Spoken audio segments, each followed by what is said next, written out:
O milagre que mudou a vida de Mateus.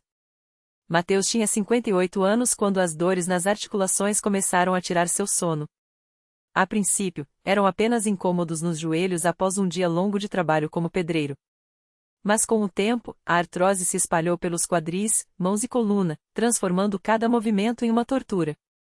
Os médicos disseram que era degenerativo, que ele deveria se preparar para uma vida de remédios fortes e, talvez, uma cadeira de rodas. Não há cura, só controle, repetiam. Mas Mateus não queria apenas controlar a dor. Ele queria viver. O pior não era o físico, embora as noites fossem uma batalha contra o desespero. Era a vergonha. Um homem que sempre havia sido o arrimo da família, agora mal conseguia amarrar os próprios sapatos. Sua esposa, Dona Maria, fazia tudo por ele, mas ele via nos olhos dela o cansaço que ela tentava esconder. Os filhos, já adultos, ofereciam ajuda, mas Mateus se sentia um peso. Até que um dia, seu genro, que havia se convertido na congregação cristã no Brasil, o convidou para uma reunião. Vem, pai. Lá eles oram, e Deus ouve.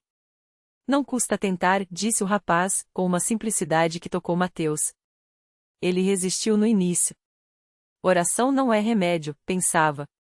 Mas a dor estava insuportável, e a esperança, mesmo pequena, era melhor que nenhuma. Então, numa tarde de domingo, vestiu sua melhor camisa, embora amassada pelo desânimo, e deixou que o genro levasse. A primeira coisa que chamou sua atenção foi a simplicidade do lugar. Nenhum altar chamativo, nenhuma banda tocando. Apenas irmãos e irmãs vestidos com modéstia, sentados em bancos de madeira, cantando hinos à capela. As vozes, embora não afinadas, tinham uma unção que Mateus nunca havia sentido. O ancião, um homem de cabelos brancos e postura serena, dirigia a reunião com uma autoridade tranquila, como um pai entre seus filhos. Irmãos, vamos orar pelos enfermos, anunciou o ancião, após a leitura da Bíblia. Mateus sentiu o coração acelerar. Não estava preparado para aquilo. Mas antes que pudesse recuar, seu genro levantou a mão. Meu sogro está aqui, ancião. Ele sofre com artrose há anos.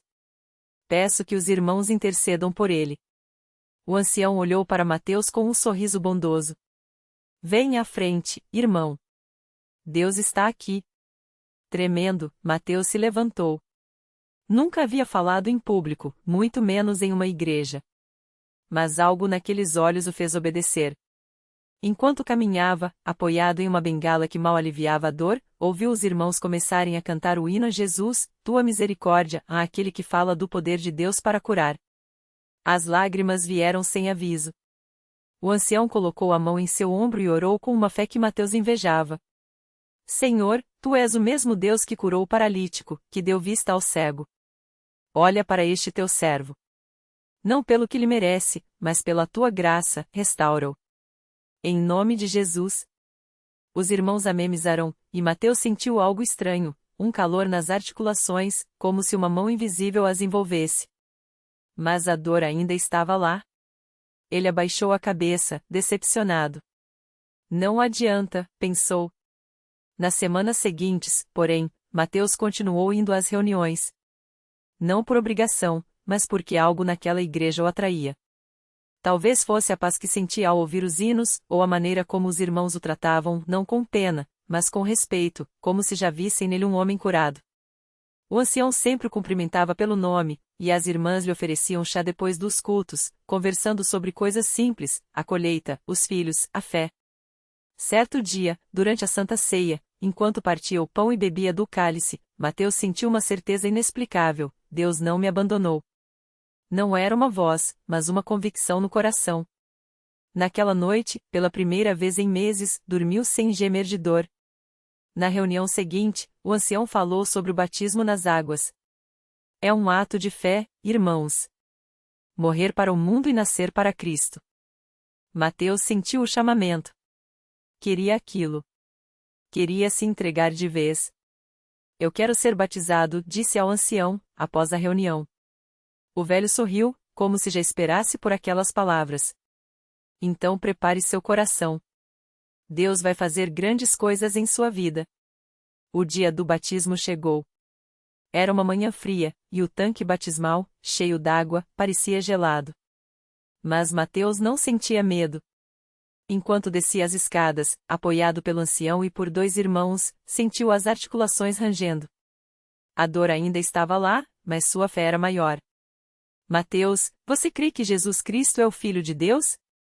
Perguntou o ancião. Creio, respondeu, com voz firme. Você crê que ele pode curá-lo? Mateus hesitou. A dúvida era um hábito antigo.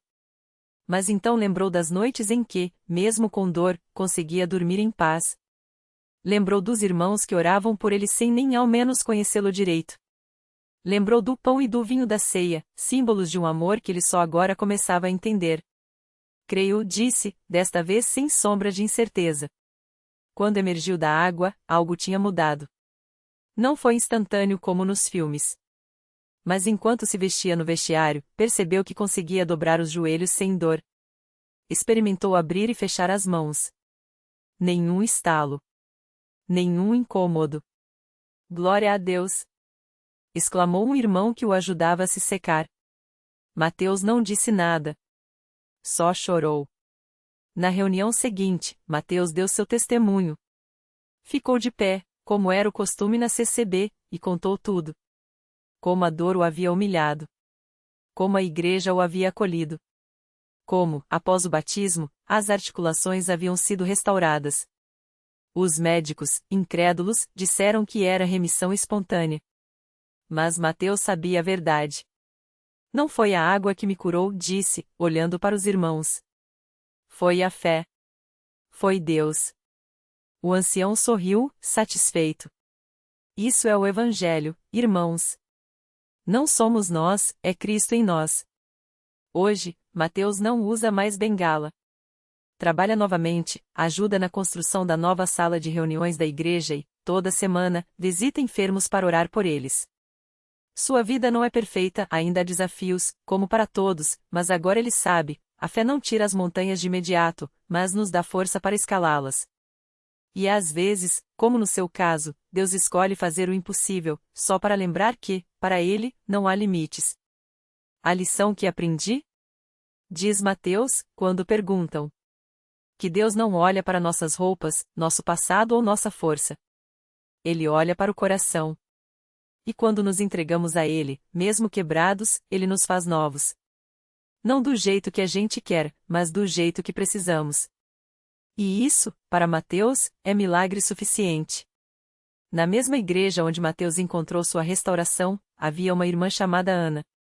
Ela chegava sempre quietinha, sentava nos fundos e saía antes do fim do culto, como se não quisesse ser notada. Carregava nos olhos uma tristeza profunda, daquelas que só quem já perdeu algo muito precioso conhece. Ana tinha perdido o filho, um menino de 7 anos, em um acidente há 3 anos. Desde então, sua vida virou um deserto. O marido, sem saber como lidar com a dor dela, afastou-se. Os amigos, com boa intenção, diziam frases como Deus sabe de tudo ou ele está em um lugar melhor, mas cada palavra doía como sal em ferida aberta. Ana parou de orar. Parou até de chorar. Só restava o vazio. Até que, certo domingo, o pastor falou sobre a mulher do fluxo de sangue, que, depois de 12 anos de sofrimento, tocou nas vestes de Jesus e foi curada. Às vezes, a gente acha que Deus não vê, mas Ele está esperando apenas um gesto de fé, disse o pastor, olhando direto para os fundos da igreja, como se falasse só com ela. Ana não sabe explicar o que aconteceu naquele momento. Talvez tenha sido o cansaço de carregar tanta dor sozinha. Talvez a lembrança do filho, que sempre pedia para ela cantar os hinos da CCB com ele antes de dormir. O fato é que, quando o culto terminou, ela não saiu correndo como de costume. Ficou. E, tremendo, foi até a frente, ajoelhou-se no altar e, pela primeira vez em anos, abriu a boca para falar com Deus. Não foram palavras bonitas. Não foi uma oração decorada. Foi um grito: Senhor, se o Senhor existe mesmo, me mostra alguma coisa. Porque eu não aguento mais. Ninguém viu, mas o pastor, ao passar por ela minutos depois, sentiu algo diferente no ar. Como se uma corrente de ar quente tivesse passado pelo lugar. Ele parou, colocou a mão no ombro de Ana e orou em voz baixa: Senhor, toca nesta filha. Não deixe o inimigo roubar o que é teu. Ana não sentiu nada na hora. Levou semanas. Mas, aos poucos, algo começou a mudar. Uma noite, sonhou com o filho. Não era um sonho triste, daqueles que a acordavam sufocada. Era o menino sorrindo, brincando em um campo verde, e dizendo: Mãe, aqui é bonito. Mas você precisa viver. Deus não esqueceu de você. Ela acordou com lágrimas nos olhos, mas, pela primeira vez, eram lágrimas leves. Como se um peso imenso tivesse sido tirado de seu peito. No domingo seguinte, Ana não sentou nos fundos. Procurou uma irmã da igreja e pediu: me ensina a orar de novo. Começou a participar dos cultos de doutrina, a ajudar na cozinha da igreja, a visitar outras mães que haviam perdido filhos. Não era que a saudade tinha sumido, nunca sumiria, mas agora ela conseguia respirar sem sentir que ia se afogar. Um dia, enquanto arrumava as cadeiras depois do culto, uma irmã nova chegou chorando, contando que o marido tinha ido embora. Ana abraçou-a e disse: eu sei que dói. Mas Deus não desiste da gente. Às vezes, a gente acha que tá sozinha, mas é só uma ilusão do inimigo. Deixa eu te contar uma coisa que aprendi. E ali, entre as cadeiras vazias e o cheiro de café que ainda ficava no ar, Ana compartilhou sua história.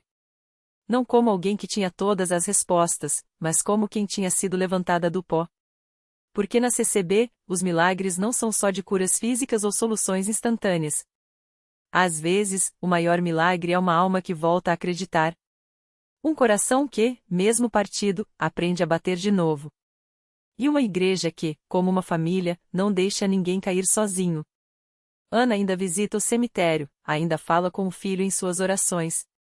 Mas agora, quando sai dali, não volta para a casa arrasada. Volta com paz. Porque aprendeu que Deus não tira a dor, mas nos dá força para carregá-la. E, no meio do caminho, Ele vai transformando nosso luto em algo que, um dia, até nós mesmos não vamos reconhecer, uma história de vitória. E isso, para Ana, é mais do que suficiente. É a prova de que, mesmo quando a gente não vê, Deus está trabalhando. E que, na CCB, ninguém está sozinho. Nunca. Ana não imaginava que, justamente no dia em que completava um ano da perda de Lucas, ela estaria de volta à igreja não apenas para chorar, mas para testificar. O pastor a chamou ao púlpito com um sorriso que já conhecia bem, aquele mesmo que a acolheu quando ela entrou pela primeira vez, arrastando os pés e com os olhos inchados de tanto chorar. Desta vez, porém, seus passos eram firmes. Não porque a dor tinha sumido, ela ainda doía, como uma cicatriz que arde ao toque, mas porque algo dentro dela havia mudado. Irmãos, hoje eu não estou aqui para falar de uma cura, começou, segurando o microfone com mãos que já não tremiam tanto. Estou aqui para falar de um milagre que não tem nome bonito, não vem com luzes nem trombetas. É daquele tipo que só quem passa entende. Ela olhou para o salão lotado e viu rostos que, como o dela, carregavam suas próprias batalhas. Viúvas, pais que perderam filhos, jovens que lutavam contra vícios, casais com casamentos desfeitos. Todos ali, de alguma forma, sabiam do que ela estava falando. Eu vim para esta igreja quebrada. Achava que Deus tinha me abandonado. Mas aqui, entre vocês, aprendi que Ele nunca sai do nosso lado. Mesmo quando a gente grita, mesmo quando a gente duvida. Ele está lá, quieto, trabalhando nas coisas que a gente não vê. Ana contou como, nos primeiros meses, mal conseguia ficar de pé durante os cultos. Como as irmãs da CCB a levavam para casa depois das reuniões porque ela não tinha forças para dirigir. Como o pastor orava por ela não com palavras bonitas, mas com lágrimas nos olhos, como se sentisse sua dor. E como, aos poucos, ela começou a perceber que a fé não era a ausência de dor, mas a coragem de seguir em frente mesmo com ela. Hoje eu ainda choro, confessou, e sua voz não quebrou. Mas hoje eu choro diferente. Porque agora eu sei que meu Lucas está com Deus. E que, um dia, a gente vai se encontrar de novo. Enquanto isso, Deus me deu uma missão: ajudar outros que estão onde eu já estive. Foi então que ela olhou para o fundo do salão e viu Clara, uma jovem que havia perdido o marido há poucas semanas. Os olhos dela brilhavam com lágrimas contidas, e Ana soube, na hora, que aquele era o motivo de estar ali. Não era à toa que o pastor a havia chamado justamente naquele dia. Depois do culto, Ana se aproximou de Clara sem pressa. Não ofereceu palavras vazias como vai passar ou Deus sabe o que faz. Em vez disso, sentou ao lado dela no banco de trás da igreja, onde a luz do sol entrava pela janela pintando tudo de dourado, e disse simplesmente: Eu também já me senti assim. Como se o mundo tivesse acabado. Mas olha só onde Deus me trouxe. Não foi do dia para a noite. Foi passo a passo, oração por oração, irmão segurando a mão do irmão. Clara baixou a cabeça, e as lágrimas caíram. Ana não as enxugou. Deixou que ela chorasse, porque sabia que ali, naquele chão sagrado, cada lágrima era uma semente. E a CCB era o lugar onde essas sementes podiam crescer. Nos meses que seguiram, Ana se tornou uma espécie de anjo para os que chegavam feridos. Não porque ela tinha todas as respostas, mas porque ela entendia a linguagem do silêncio, do abraço apertado, da presença que não julga. E, aos poucos, ela viu algo incrível acontecer. Enquanto ajudava os outros a se levantarem, ela mesma se levantava mais. Um dia, Clara voltou à igreja com um sorriso tímido. Não era um sorriso de quem tinha esquecido a dor, mas de quem havia encontrado um motivo para seguir. E, quando Ana a viu ali, de pé, cantando os hinos com a voz trêmula mas firme, ela soube que aquele era mais um milagre. Não um milagre de ressurreição, não um milagre de cura instantânea, mas daquele tipo que só a CCB parece saber fazer, o milagre de uma alma que, mesmo partida, aprende a bater de novo e, ao fazer isso, ajuda outras a fazerem o mesmo. Porque é assim que Deus trabalha. Não com varinha de condão, mas com pessoas. Pessoas que, como Ana, descobrem que a maior bênção não é nunca cair, mas ter uma família que te ajude a se levantar. E que, no final das contas, a vitória não é a ausência de lutas, mas a certeza de que, nelas, nunca estamos sozinhos. Ana não sabia, mas aquele domingo marcaria o início de uma corrente de bênçãos que nem ela nem a irmã Maria poderiam imaginar. Nos dias que se seguiram, Maria começou a frequentar as reuniões de oração na casa das irmãs, sempre acompanhada por Ana, que não a deixava desanimar. Era bonito ver as duas juntas, uma, com a fé renovada depois de tanto sofrimento, a outra, com o coração cheio de gratidão por ter sido usada como instrumento de Deus. Certo dia, durante um culto de doutrina, o pastor falou sobre o poder da intercessão. Ele contou histórias de irmãos que, mesmo em situações impossíveis, haviam visto Deus agir através da oração persistente. Maria ouviu tudo em silêncio, mas algo dentro dela mexeu. Naquela noite, ela não conseguiu dormir. Ficou repetindo no coração as palavras que o pastor tinha dito: Deus não muda as coisas só porque a gente quer, mas porque a gente confia. No dia seguinte, Maria procurou Ana e, com lágrimas nos olhos, pediu: Me ensina a orar como você ora.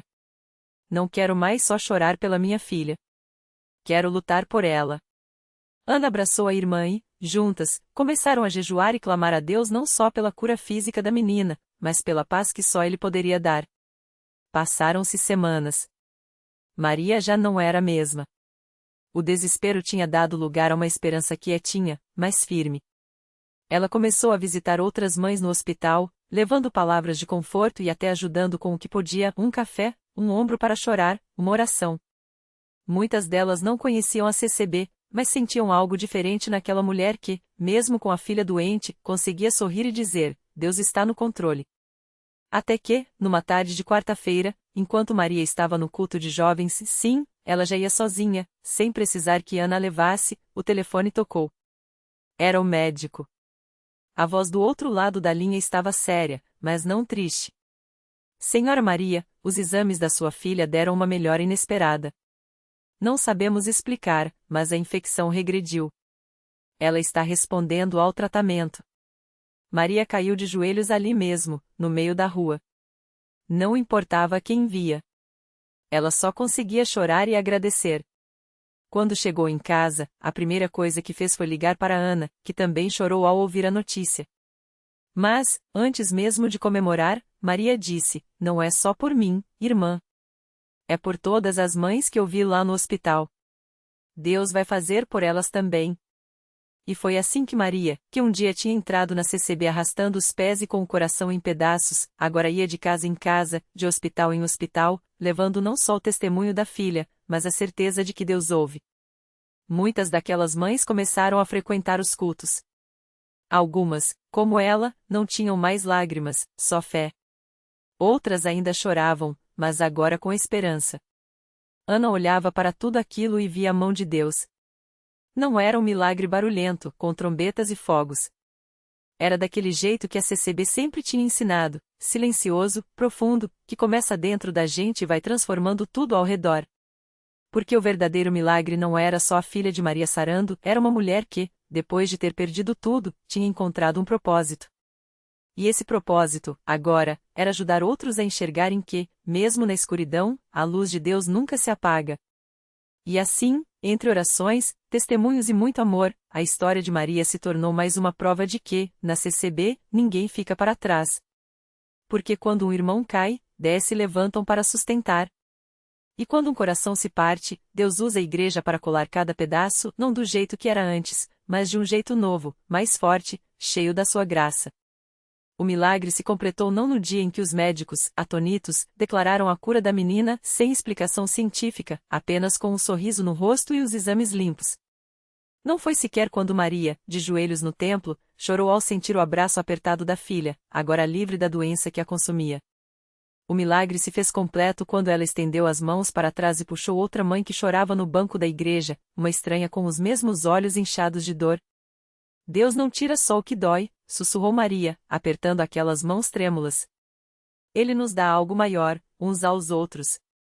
A menina cresceu, mas a história de Maria não terminou ali. Ela virou a irmã que chegava cedo para preparar o café da reunião de oração, a que levava sopa para os doentes quando o corpo ainda doía de cansaço, a que sentava no chão do hospital só para segurar a mão de quem não tinha mais ninguém. Não era uma heroína, era apenas uma mulher que havia aprendido que a luz de Deus não é um holofote, mas uma vela acesa que se multiplica quando compartilhamos a chama. A lição: os milagres não são só para serem recebidos, são para serem passados adiante. A CCB não era um lugar onde as pessoas iam para serem salvas e depois seguirem caminho. Era um lar onde a dor de um se tornava a força de muitos, onde as cicatrizes não eram escondidas, mas mostradas como mapas para quem ainda estava perdido. Porque Deus não tira as tempestades da vida, mas nos dá mãos para segurar enquanto atravessamos elas. E assim, entre risos de crianças correndo nos corredores da igreja e o cheiro de pão caseiro nas mesas de comunhão, Maria entendeu: o maior milagre não era a filha curada, mas o coração que, ao ser quebrado, aprendeu a bater no ritmo do amor de Deus, um ritmo que não para, que não desiste, que sempre chama mais um para a dança.